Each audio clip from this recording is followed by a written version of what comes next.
Hey guys, this is Comic Uno, and today I'm doing a review for Arrow. So let's talk about this episode. I think this is the third to last episode, so we have 2 more episodes until the end, or maybe there's 3. I think there's 2 more after. So with this episode, we get to see that Oliver has totally been turned and brainwashed by the League of Assassins, and he is the villain of the week. He wants to kill Nissa because the League tells him to kill Nissa because she was supposed to be the heir to the demon, because she literally is the heir to the demon, but obviously Oliver took that place, and now he needs to get rid of her. And Laurel does not like this idea because that's her friend. She's bonded with Nissa, and I think in a lot of ways she feels like that's the part that Sarah's still here because Nissa's here, because Nissa is such a part of Sarah's life.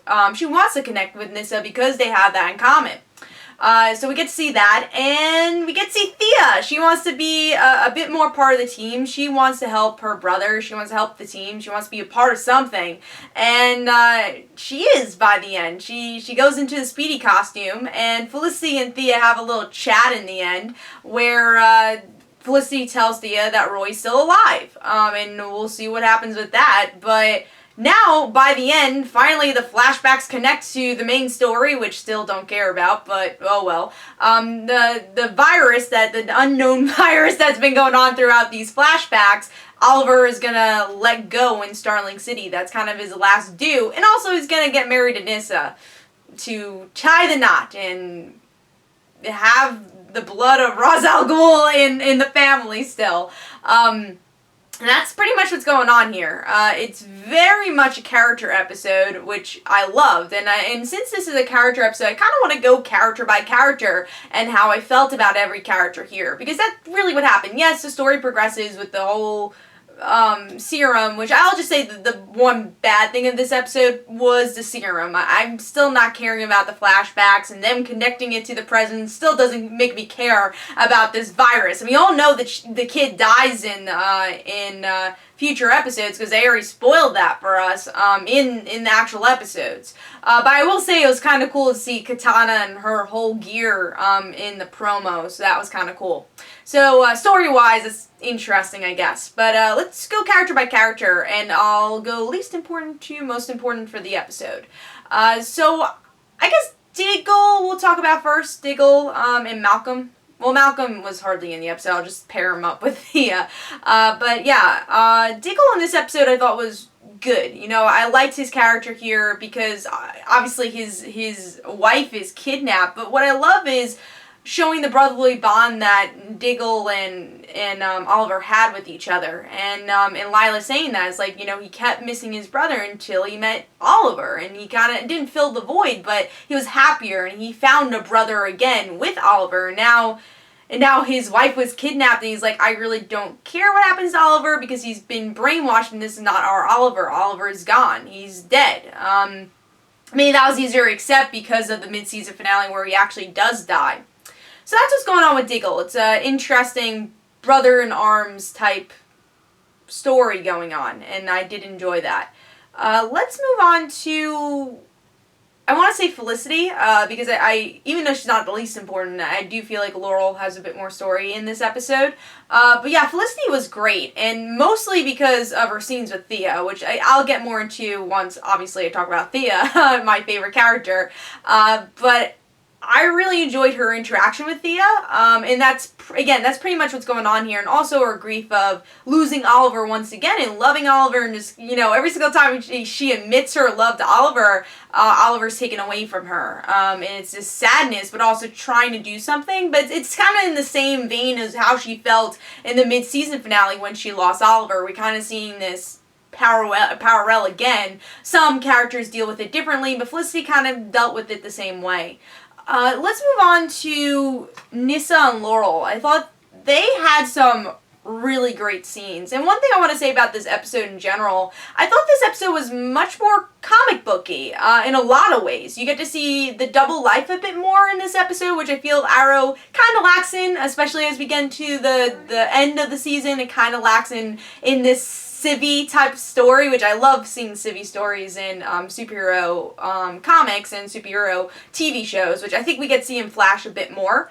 But it was cool to see Nissa and her civvies, and Laurel teaching Nissa how to be a normal person. I think that diner scene had to be one of my favorites, even though it's such a simple scene. It's them having french fries, but it's this bond that Laurel and Nissa have created that I'm just really enjoying. And I think every episode, I sort of post about this somewhere, and I totally agree. Every episode, Laurel's becoming more like Dinah in the comics, more like Black Canary, and you see that in her attitude, especially how she treats Nissa. Because the thing with Black Canary in the comics is she's very caring, even though you would think she has this hard shell, which I think Laurel really does have in the show, but she's still very caring, especially to the people that are close to her. And we see this nurture with Nissa. It's very much this friendship of Laurel saying, no, I'm going to do everything in my power to protect her. That's what we're here for. And that's when I'm like, that's Dinah Lance. That is the Laurel I've been waiting for 3 seasons. And again, every episode since she went into that Black Canary costume, or even since this season, I think it really brings us closer to the Black Canary we wanted. And I see a lot of people enjoying Laurel, which I'm happy to see, because a lot of people didn't like her in season 2 and season 1. And I think she's just totally improved since she's donned the costume. And this is proven with her relationship with Nissa. I just loved how she treated her. And that sadness in the end, again, another great scene was the ending scene. It's just 2 seconds, but it's Laurel having French fries with her by herself, and she's like, what's the meaning of this? I'm not with my friend. And who would think that Laurel will be friends with this assassin, Nissa? But she really tried to bring her into the family, into the Team Arrow, and I really respect that from Laurel in this episode. I thought they were both great, and Nissa also. You feel for her, and that's why I'm like, she's gonna die, because you're feeling for her so much. But then we have the whole marriage. But I also like how Nissa kind of takes everything. She knows the traditions of the League of Assassins, so she's like, all right, I know what's gonna happen. If I die, I die. I had these happy days though, and I understand what it means to be a normal person. But now with this whole marriage, she just got to go through with it. But I still like that she loved that other life, but she knew she couldn't hold to it. Just great development for Nissa's character, and I think she's a character that we just haven't seen enough scenes with, and she totally shined in this episode. So let's get to Thea. Let's get to Oliver, because I'm going to save Thea for last, obviously. Oliver in this episode was interesting, and I have a lot of feelings if people do complain about this episode, I have a feeling people are going to say, how did he switch so quickly? And I think they definitely went in a realistic point of view. It's when a soldier gets kidnapped, we see this on a lot of television, obviously even in real life, a soldier gets kidnapped and gets brainwashed. I mean, even if you watch Homeland, just another example of a television show, Homeland does this. Regular soldier gets brainwashed. And I think that's what they were trying to do with Oliver here, and I personally thought it worked. Yes, maybe the sequence could have been a little bit longer to show how much he was brainwashed, but personally, I thought it made a lot of sense, and I like that he was the villain of the week. I'm not a fan of villain of the week episodes at all, unless it's like a villain from comic books that we're all very excited to see, or it changes the status quo a bit. And this is a villain of the week, obviously, that changes the status quo, because it's really Team Arrow versus Oliver, and Team Arrow kind of trying to still be Team Arrow without Arrow, and is that possible? And it's filling that void, just like they had to prepare in the mid-season finale, and even the mid-season premiere, they have to do here. And this time they have to go against Oliver, which I think is a really cool notion. So yeah, Oliver was great here, I thought. I think he's an interesting villain. I don't want to see this forever. This is his show, but it made the spotlight for the other characters, the other supporting characters, which I think are very strong. Diggle, Laurel, Nissa, Thea, Felicity, they're all very strong characters, and we got more of a spotlight for them. And I feel like that's what Team Arrow, and even in the comics, that's what it's always been about. Yes, it's always been about Green Arrow, but it's always been about Black Canary. It's been about Roy in the comics. It was about Mia in the comics, and now we're seeing that really shine here, and which I kind of wish they've done with Batman. Obviously, he doesn't have his own TV show, but with media stuff we see with Batman, we never get to see the Bat family. With Arrow, we are seeing the Arrow family, which I think is very important to his character. It's not just him, but his supporting characters, and I think the team and the creative team for the show has done so well with this season. Alright, so let's move on to Thea. I have to talk about Thea. Like I said, she's my favorite character, and this is the episode I've been waiting for 3 years. So with this episode, we get to see Thea's dealing with her being in the Lazarus pit, not really even knowing how to feel about that, and I don't even think she is worrying about it. But you could tell it's very solitary. She's not telling the audience, but Willa Holland's acting is just great, where you could tell she's dealing with it internally. And if this was a comic book, I'm sure there would be narration about it, but it's her dealing with being resurrected, and what is that, and her not having her brother, but having these other people around her that she's semi-close to, and I love that she calls Diggle, not Diggle, but Mr. Diggle. She's very polite about it, because she isn't close to them, and she's starting to learn who they are, even Mr. Palmer. I thought that was a really cool thing. So let's go into the Felicity and Thea thing, because I'm kind of leaning towards that already, but I really liked how they dealt with Felicity and Thea. We've been waiting for months for this. Mark Guggenheim promised us that Thea and Felicity would have a moment together and have a lot of scenes. And here we get to see a lot, because they're both dealing with different type of love, but losing Oliver, the most important person in their lives, and they're the only ones that could really relate to each other about it. And this is really the first time they've interacted with each other. But I like how straight up they are with each other. Like the little joke that Thea made in the beginning of the episode, kind of I felt like made a cool friendship, where Felicity was saying something about nachos, like, oh, I ate nachos before I was off the bottle, and then it's like, oh, well, and Felicity said, oh, well, I didn't turn out too bad, and Thea's like, well, maybe, and she made like a little joke, and then Felicity smiled about it, and I love that moment. But they can also just talk to each other about things, and even Thea wanting to be in the action, she goes to Felicity first about it and say, hey, I want to be a part of this. I don't want to sit in the sidelines. And I felt like that was such a Thea thing to do.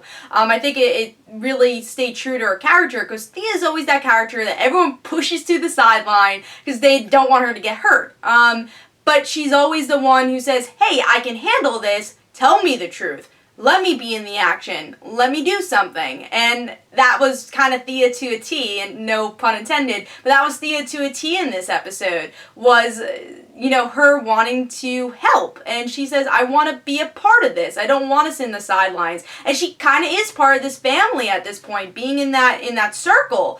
In the end, and even in the beginning, being eating dinner with Diggle and the family. She's starting to be part of Team Arrow, which makes me really happy, obviously.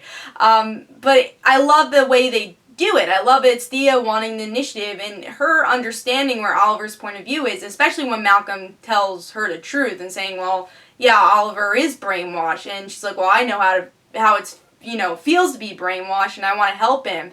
And I think, it's great to see Felicity tells Thea that Roy's alive, and her not overreacting. Obviously, she's like, all right, I totally understand. I did die, and when was there a time to tell me this? But I have a feeling Thea's going to be a lot more like Oliver than we expect. Yes, she dressed up in the whole Oliver kind of costume, because we will probably see her as Speedy. But, what I really enjoy, what I think is going to happen in this next episode is that she will go to Roy and then realize I kind of have a greater responsibility, and she's going to take that Oliver route where Oliver always pushed away Felicity. I think she's going to push away Roy, saying, I would love to be with you, but I need to be there. I need to help. And I think she is the person to kind of get through to Oliver, because she was the person in this episode to do so. Oliver did not kill Diggle because of Thea. So I think if anything is going to get through to Oliver and what the season's been building up to, it's going to be Thea. And she is going to don the costume. And she did don the costume here. But I have a feeling next episode we won't see her in the costume as much, because she's going to deal with stuff with Roy. But then she's going to get back to it and realize she's a lot like her brother than she thought. So yeah, what I loved about this episode is kind of mind frame of Thea.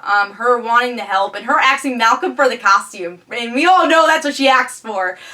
So it was just a great episode, and seeing Thea as Speedy made me really excited, and her being part of everything, this is what I've been waiting for a really long time, and I'm super excited to see where this goes.